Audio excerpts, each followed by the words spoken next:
we have an amazing doctor by the name of Hal Markowitz to thank for Canine Enrichment. Now, he studied animals in zoo settings and discovered way back many years ago that they were missing key components of activity throughout the day that greatly impacted their mental health and well-being. And without the right activities, their health was going to suffer. Michelle here with How to Train a Dream Dog. And today, I want to share with you what canine enrichment should look like for your dog so your dog stays both mentally and physically healthy. And I don't mean just buying some fun puzzle toys to give your dog to keep them busy either.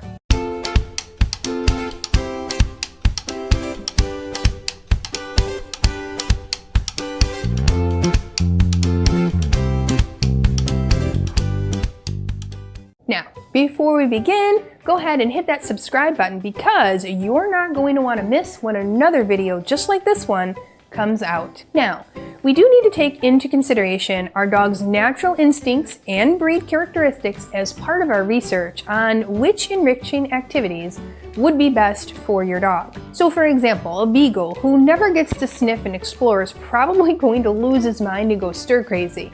I mean, all dogs love to sniff and explore, but some dogs love to do it more than others. I mean, beagles, after all, were bred to hunt. We do talk about how important these sniffaries are when we cover decompression walks here in this video, all about ways to exercise your dog. Your dog's instinctual needs consist of sensory stimulation, which means smelling and feeling and tasting and seeing new things. Your dog needs to feel safe and secure while doing these behaviors as well. This means that they shouldn't be, say, walking down a really noisy neighborhood street when they don't love big trucks, buses, bikes, or loud noises for that matter. That would not be very enriching for your dog. Instead, that would be pretty super stressful. Enriching activities should bring joy to your dog, not stress. And dogs love to scavenge as well. Of course, we teach them safety cues such as leave it and drop it when they do get something in their mouth that they aren't supposed to have, or that could make them sick. You can learn more about teaching training cues such as these and many more from the online puppy training course, 30 Days to Puppy Perfection. The link is below this video in the description. Now, dogs also love to forage. This means working to obtain food. This might be where the puzzle toys come in. Keep in mind, you may need to try a few toys to find a few that your dog prefers. Sometimes we offer up puzzle toys that are a little too advanced for our dogs. Those aren't very fun for a dog when they can't figure out how to get the food out. And this causes frustration,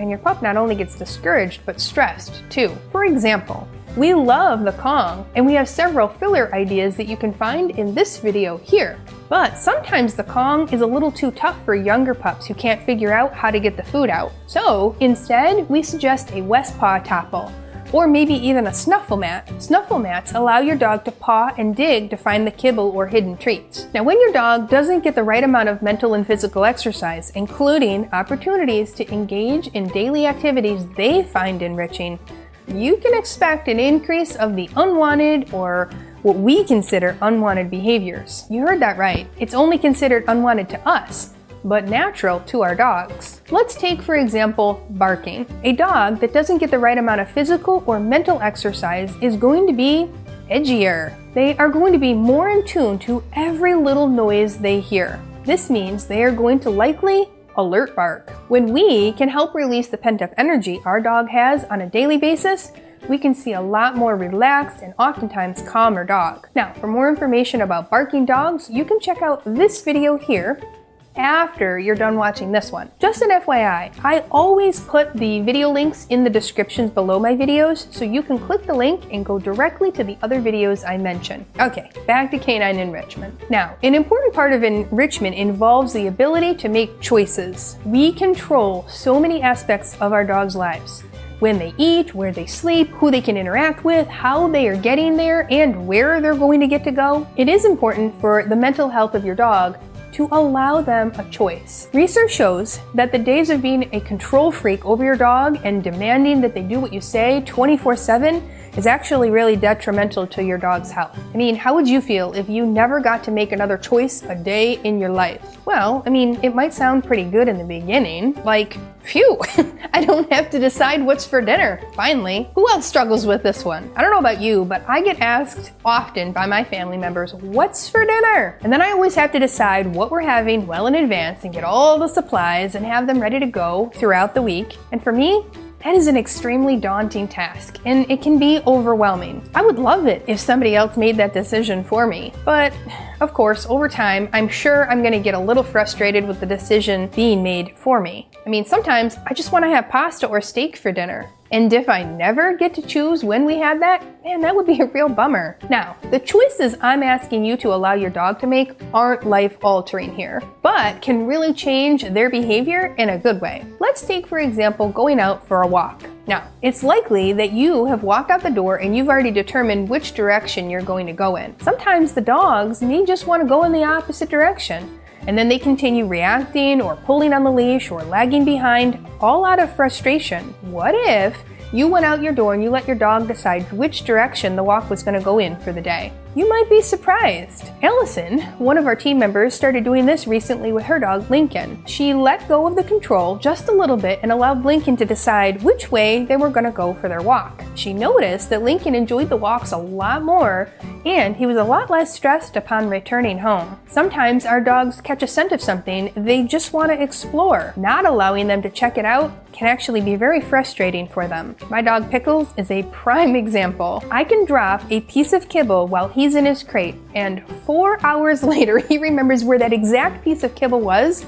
As soon as I let him out of the crate, he will immediately beeline for it. He must have been thinking of this all day long. I mean, he smelled that piece of kibble and he just wanted to go explore it, and of course he wanted to gobble it up. I think new puppy owners are often surprised to hear that their dog is a sentient being, meaning they have feelings and preferences. For years, we've been fed false information that dogs didn't have feelings or preferences but prefer to be told what to do. As Dr. Markowitz studied animals, he determined that indeed, they do have preferences and feelings. Now, the next time you want to see this in action, allow your dog to make some choices. Put 3 toys down and see which one they want to play with. Allow them to choose which way you go out on a walk. Offer them 2 treats and see which one they go towards first. We always tell our pro-level students, those are the ones that have access to the private student-only Facebook group and access on the live Zoom calls with the trainers, that they should keep notes about their dog's activities and preferences.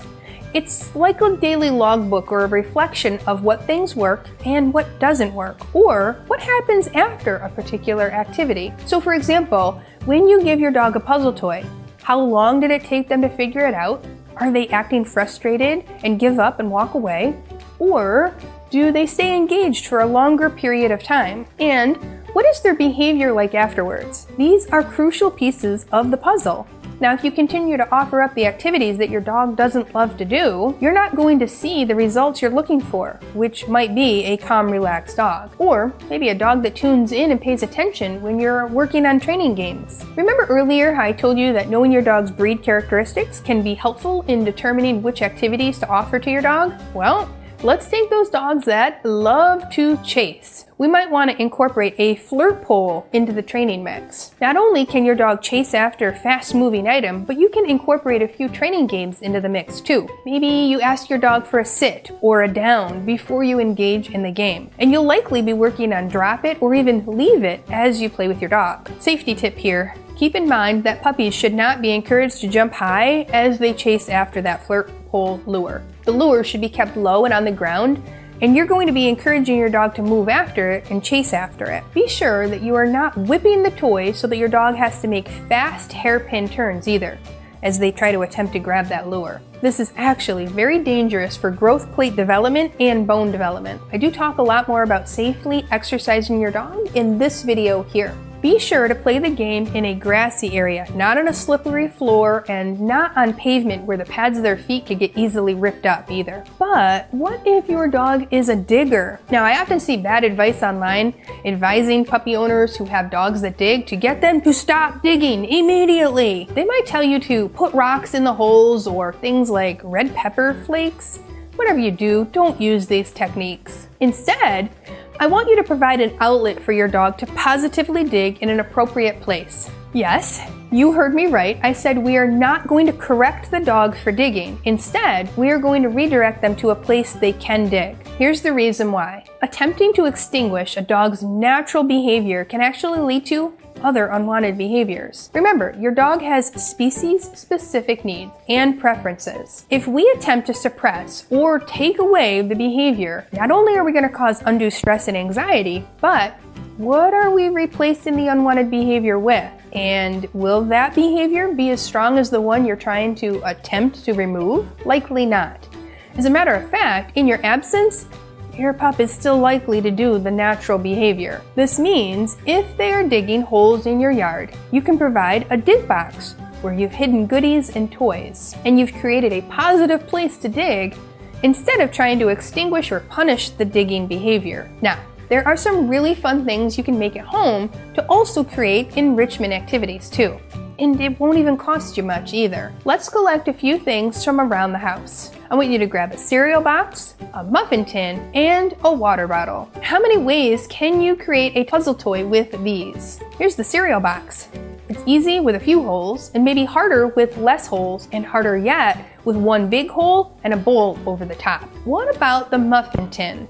Each compartment filled with a little kibble, and then to make it a little harder, a few covered with toys. And then the hardest, maybe frozen in the compartments. How about that last one, the water bottle? A few bigger holes, then maybe harder with a few less holes. And hardest yet, a few holes but tucked inside of another box. It's always best to start with the easiest level when you introduce something new to your puppy. And you're going to increase difficulty when your pup finds the easy level less challenging and when they are ready to level up. Don't just level up because you want them to be challenged. This may discourage engagement. Last on our list of enriching activities is training. But before I share my thoughts on training, go ahead and hit that subscribe button so you get notified when a new lesson goes live. Now, the training games we play in the 30 Days to Puppy Perfection work by using several techniques to teach your puppy new skills such as luring and shaping. Dogs do love to learn new things. If you think your dog isn't enjoying learning, it's likely that you've pushed too far too fast. This is often the case when a new puppy owner is eager to teach their new pup all the new things they can in the fastest time possible. This is a case where going too fast can actually slow you down. Trying to progress through training at your human pace rather than your pup's pace can lead you to setbacks in your training progress. Because your dog will get easily confused and overwhelmed, which leads to shutdown, you'll likely be pushing your dog before they're ready, and they may even end up having a fear issue with the things like being exposed to new environments too soon. Students are often surprised when we tell them to hold off on those neighborhood walks until last. This is partly because the big scary world can be a lot to handle for a little pup. And the more we flood our dogs with things that overwhelm them, the harder it is for them to actually get over their fear. Leash walking. It's made up of several lessons that need to be introduced gradually over time. We pair the skills together to get to the end result, which is walking down the street or in a store. Now, your pup isn't ready for that just yet. They need to learn things like go zone or returning to you when they get to the end of the leash, and check-ins where they look up and let you know they know you're there, instead of just tuning you out and getting over distracted with things going on in the environment. Now, there are several other skills we teach inside the course, so be sure to start in Module 1 and go through the course slowly. With over 50+ video lessons, there's plenty to work on that will lead you and your pup down the path to a lasting relationship built on trust. Training can certainly be part of the enriching activities you provide to your dog on a daily basis. Yes, your dog needs daily enrichment, and adding novelty or newness to your routine regularly will pique your pup's interest and keep your pup engaged for longer periods of time. So be sure that your training techniques are free of force and fear tactics. There's none of that in our training methods. You can be sure that as you go through our training program, you will be proactive and positive about the things you learn and teach your dog. Now, in the comments below, share one aha moment you had as you learned more about canine enrichment.